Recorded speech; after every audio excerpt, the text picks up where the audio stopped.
Hey folks, welcome to a new video. My name is Jacopo, one of the co-founders of Dokin, the Canva of data analytics. For the Google Sheets tip of this week, we're going to talk about two very powerful functions, XLOOKUPs and VLOOKUPs. These two functions allow us to call data from a range based on a specific criteria. They differ in some specific ways. We're going to see why. So here I have a payroll data set with my employees' names, their roles, salaries, and their IDs. So I'm going to use the VLOOKUP first to call salaries of different employees right here. So I want to, let's suppose, create a report where I have my employee's name and their corresponding salary that is returned. So I'm going to use the VLOOKUP to do that. I'm selecting the function, and the first item is to select my search key. So I'm searching for the employee's name that is in this specific case, and I'm then going to select a range of search. Very important, the VLOOKUP allows us to look for data that is contained in the leftmost column of our range. So data has to be structured in such a way where the value that I'm looking at is in the leftmost column. So in this case, it's the name.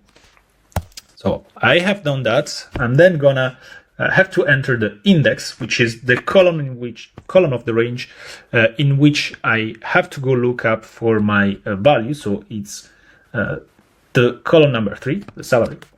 And finally, there's a last step that is important, which is to define whether the column of our range is sorted. So you can simply enter false, close the brackets, and I have my result. So I can then browse through my different employees and I have their corresponding salary.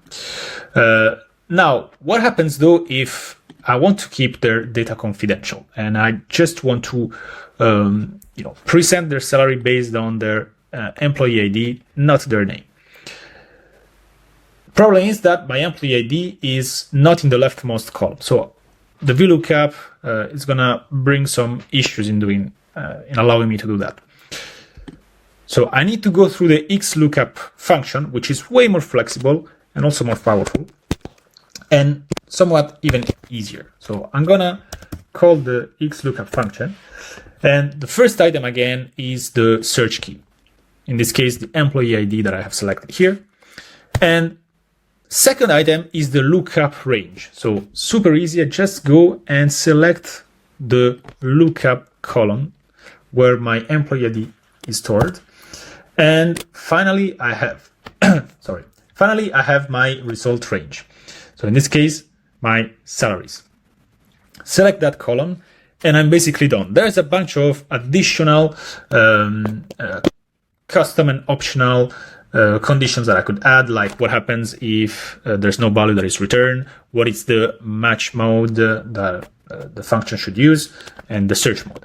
We're going to go into details of that in another video. I'm done and I have it. I have my salary for my employees 5082. No name, so it can stay fully confidential. And so that's it. That's mostly the difference between VLOOKUP and XLOOKUP. The XLOOKUP function, it's way more powerful, way more flexible, and can be a better solution than the traditional VLOOKUP. If you like this video, don't forget to hit the like button, subscribe to our channel. And if you don't know what we do at Dokin yet, go have a look at our website, dokin.co. We'll allow you to sync live data from your systems into Google Sheets. You can create custom dashboards. We also offer dashboard building services for you if you can't be bothered by that.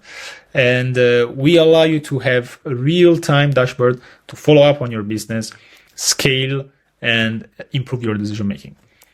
Thanks a lot. Let me know what you thought in the comments. Have a great day. Bye.